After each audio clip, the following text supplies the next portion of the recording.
I'm Dave Kerzner. We're on Cruise to the Edge with Morow.com. I have a new album, Static Live, and a concert video coming out this year I'm very excited about. And we're performing live here on the cruise.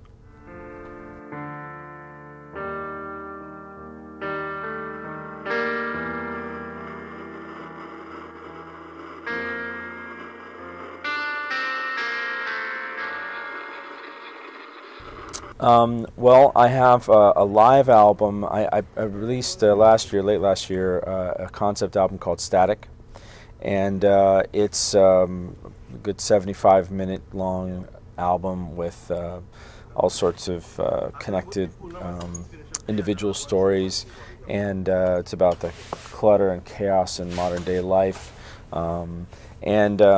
This is something that I love the way that the band, the people that I work with on the album, and the way it translates live. It's a different animal. You know, Fernando Perdomo, who's my main collaborator, and Derek Cintron, just have a very organic approach live. So it's nice to hear it that way. And we don't get to tour that much. I mean, we're here on Cruise to the Edge, and we've done this. This is our third year in a row. So it's been kind of like a tradition to do this particular show, and a lot of people come from around the world, which is great.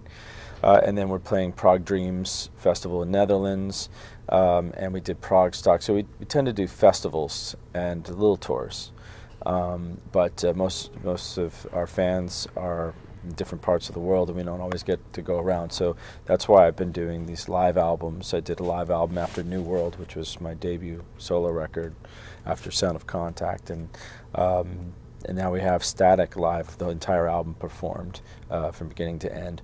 And then in addition to that, we have some extras. I'm producing a record that's a tribute to The Lamb Lies Down on Broadway with Frances Dunnery singing, and we performed some of that live. And we captured that on video and audio. And then I also did a tribute to my old bandmate Kevin Gilbert, and so those are some of the extras. We did some of those songs as well.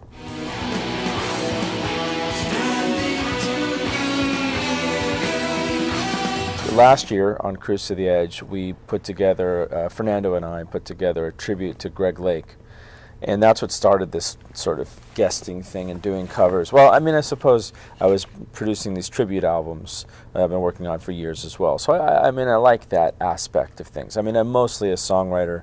I like to do my own songs. I don't want to be thought of as like the tribute guy or anything, or, you know, a cover band. But I think in the case of, let's say, Cruise to the Edge, which is mostly original artists, there are no tribute bands actually here, really, I don't think. As a celebration, getting different musicians together to do something is a fun thing. So we actually did this in addition to my normal 2 sets of original music. The pre-cruise party was all Pink Floyd, and we had several people who work with Pink Floyd. Harry Waters, son of Roger Waters, toured with Roger Waters' band doing The Wall and the previous tours as a keyboard player, and I'm friends with him, so I invited him to play. That was a lot of fun, doing a dual keyboard role with him. And then we had, of course, the McBroom sisters, and Durga McBroom and Lorelei McBroom both have sang with Pink Floyd. Durga's sung with Pink Floyd probably the longest of any of their backing vocalists. She was on Pulse and all those. And Endless River, their last Pink Floyd record as well. And then we had John Wesley, who played with Porcupine Tree and Sound of Contact, and he lives in Tampa. So that was great. We had Randy McStein from The Fringe, also from Sound of Contact. So, and then Andy Robbins, who sometimes plays bass with us, played with Brit Floyd. So he was, you know, it just seemed like a, you know, let's celebrate Pink Floyd this time. Maybe next time it'll be, I don't know, something else, you know. Last time it was King Crimson and Greg Lake.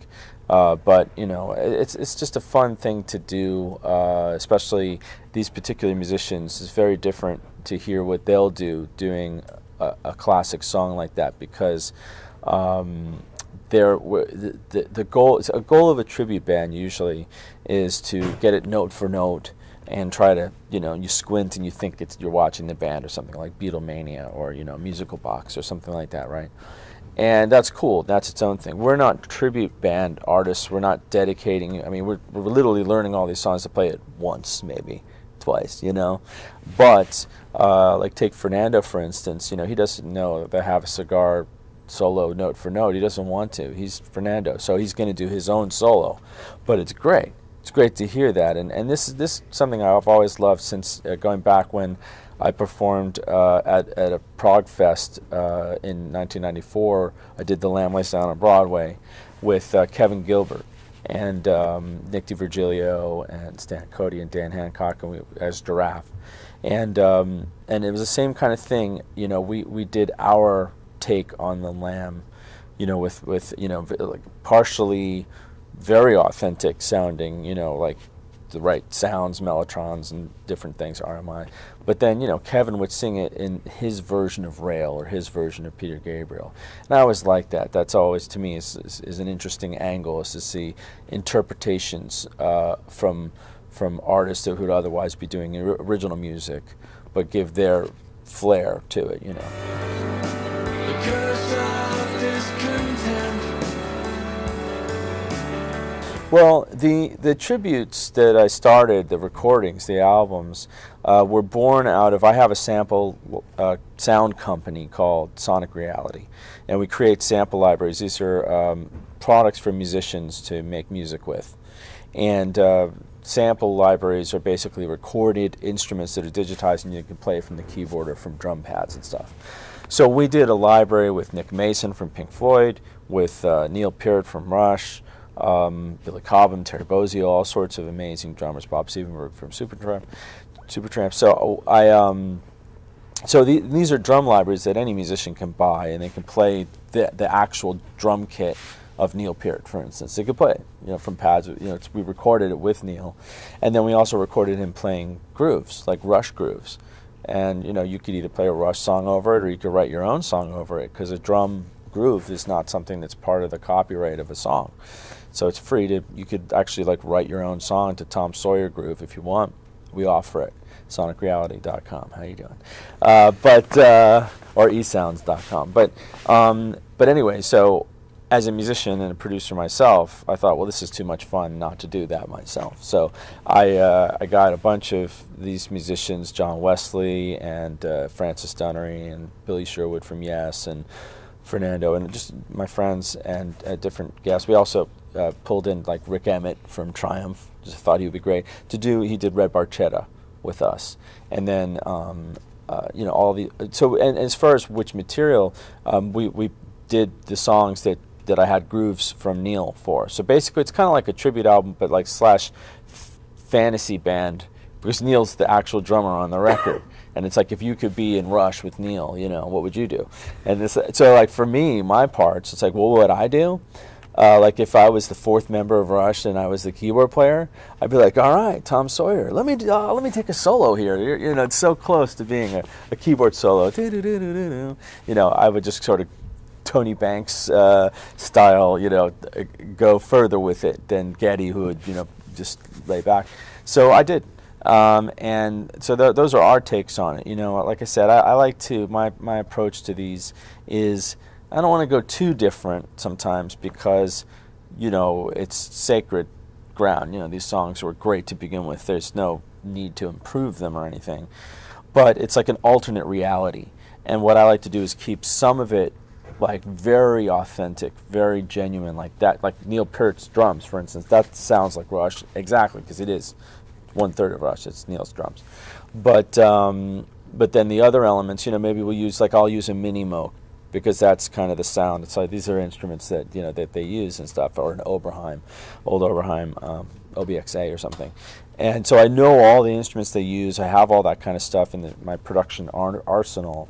And then so it's like part sounds just like the band, and then part like, wait a minute, this is different. The singer's different, or the arrangement's a little bit different, or it's extended, you know. And I just think it's fun.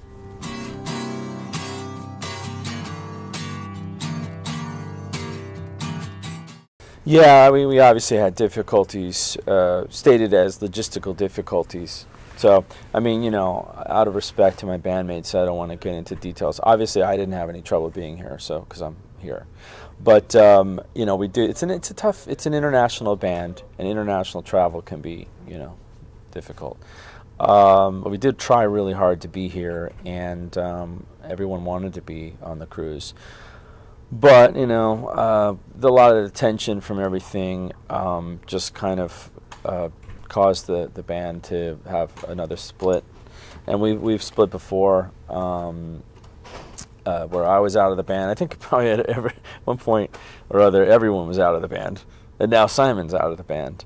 You know, Simon and Kelly Nordstrom, Simon Collins and Kelly Nordstrom announced that they were leaving the band. And actually, this isn't something I knew was going to happen.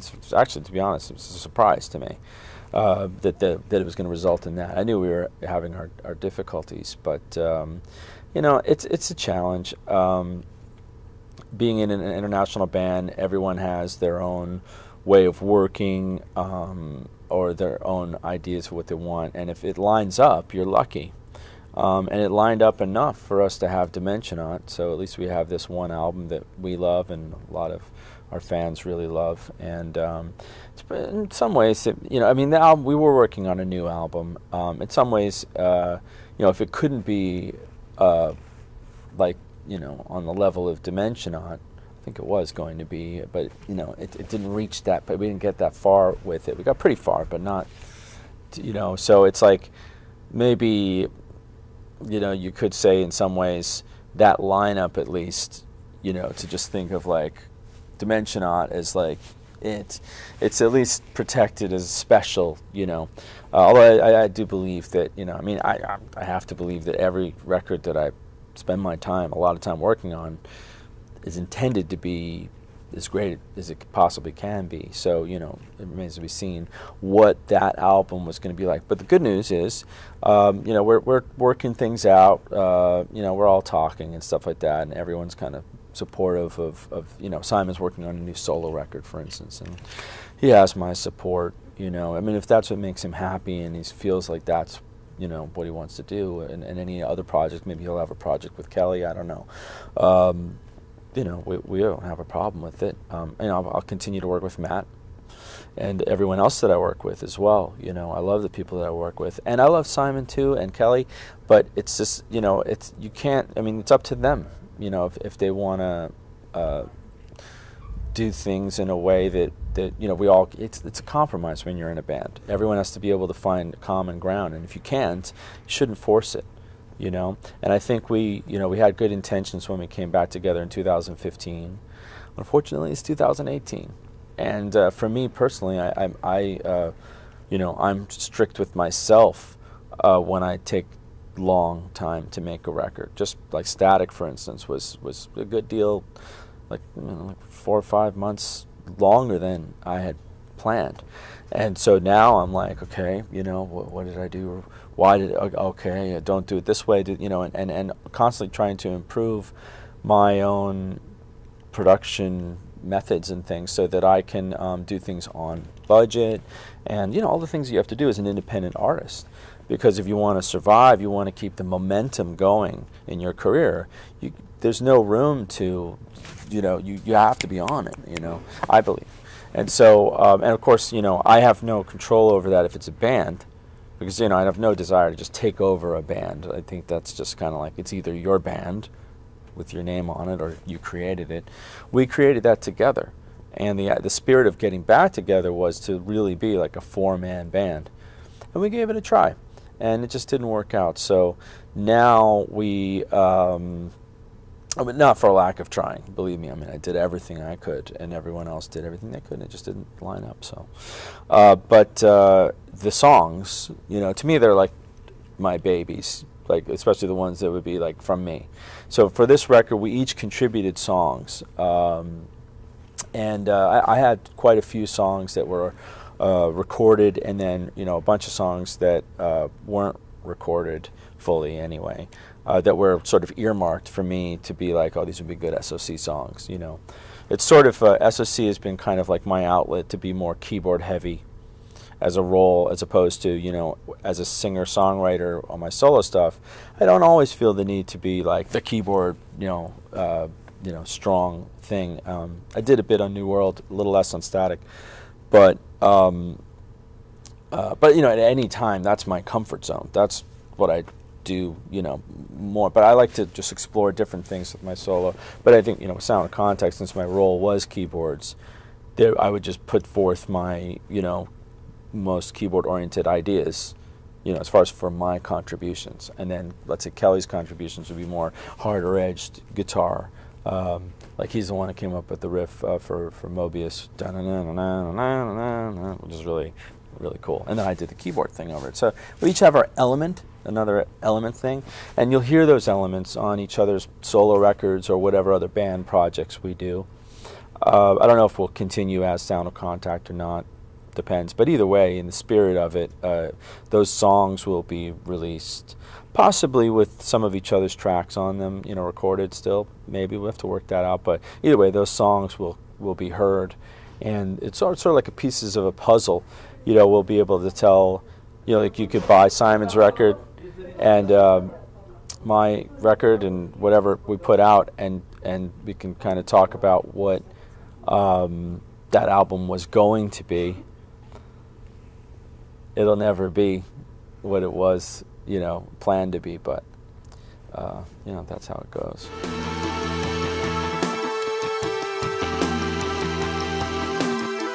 Yeah, I have a cool bottleneck situation, really, where I've got the tribute records that I'm going to finally release this year. The only reason I put them on the back burner, because I actually started them before New World. But I'll tell you the story. I mean, basically, when we did Dimension On, I was the main songwriter with Simon, and co-wrote every song, and it was, it was kind of like, for me, my outlet for my original music. The first vehicle, finally, for me to really kind of like showcase that my style of lyric writing and music writing and production. And then I never had imagined that I would be out of the band. It didn't even but of course I was naive, It's like, well, it's not Dave Kerzner, it's Sound of Contact, and there's interchangeable members in a band. I'm sure people in Yes, I'm sure John Anderson probably never imagined he'd be out of Yes, right? So, or anybody else saying that in the theater that Yes played last night, I can say. But, so bands, as we know, go through these changes. So I experienced it firsthand, and I thought, I had already started these tribute records, and I thought, well, I can't just come out with tribute records. I don't want people to think that's all I can do. I mean, So I was very motivated to just, and plus I was excited. The response to Dimension On, for me personally, was such a validation of my elements of style that were in that album. I thought, people really like my style, and they really love it. And well, I'm doing a follow-up, whether I'm in the band or not. I'm going to do my next record, from my portion of that. You know what I mean? So it was just kind of like, if I was with Sound of Contact at the time, probably certain songs like maybe Into the Sun or The Lie, or some of those songs would have been what I contributed to a Sound of Contact record at the time.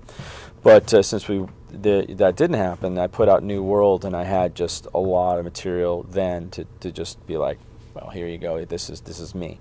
And then after that, I thought, okay, now I'll get back to the tributes. And I thought, well, I can't just do that. I can't just be a one-off, I got to do it with my follow-up, record. And so now with Static. So now that I've done Static, I think I've done enough to establish myself as a songwriter. Is what I really want people to think of me, as an artist, as a songwriter, a singer, first. And then somebody who likes to dabble with tributes second, and things like that, have fun with it, celebrating the music. And so that's very important. So now that I've done that, I've got all those tribute records to release, and a new solo album that I was already planning on doing.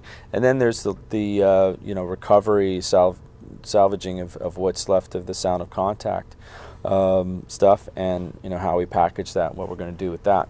It's very exciting. I mean, it means that there's a lot of music releases this year and next year to look forward to.